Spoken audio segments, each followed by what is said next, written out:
Okay mga Lods, marami kasing nag-PM sa atin about sa 2-3 zone. May mga nagbigay din ng video kung paano ba breakin yung 2-3 zone. Humingi din sila ng advice paano nga ba.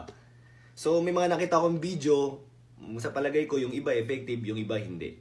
But anyway, kanya-kanya naman yan. Pero sa akin lang, para ma-break mo yung 2-3 zone, kailangan naiintindihan mo paano ba gumagana yan.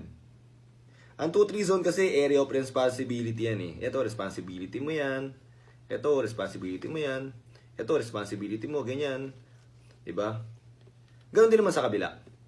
So, pag alam mo na yan, mas madali mo na mabubreak yung 2-3 zone. But anyway, magbibigay tayo ng isang special play para dyan. Usually ako, madalas kong ginagamit itong play na to. May isa akong shooter. Bibigay ko yung ball doon, matik. Ito yung shooter. Ngayon, mag-aalanganin pwesto ako dyan. Tapos ang 2-3 zone, pumupunta yan dito pag sa may bola, nagsasag down yan, gumaganyan yan. Ngayon, pag nagganyan na, ang gagawin mo, ibabalik mo dito, automatic kakat ka. Kat ka kagad dito. Habang kumakat ka, ito, umaatake dito, para makomit nyo to. Pupunta ka lang sa pwesto dito. Pag nakomit mo na to, ang susunod na gagawin mo, ipapasa mo to. Siyempre, papunta pa lang yan, bibigay mo na rito, ito na yung shooter mo. Malamang sa malamang, pwede nang tumira yan. Pero, ang gagawin kasi niyan, hahabol to. Pag umabol to, hindi mo kailangan ibigay dyan yung bola. Kasi pag binigay mo dyan yung bola, makukuha lang niya yan eh.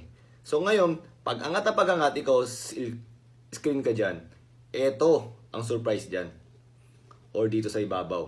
Kasi ito, area of responsibility niya, ito lang eh. Kaya nga sabi ko, mahalaga, alam mo paano gumagana yung 2-3 zone. So, ulitin natin ha.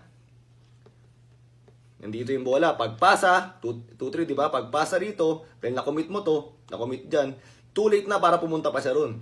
So, ito ang angat. Habang umaangat, umi-screen ka dito. Yan ha.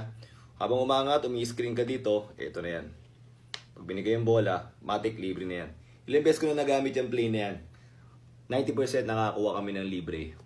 Basta first time namin ginamit to, lalo pag off the timeout. O yun lang mga loads, sana meron kayo natutunan.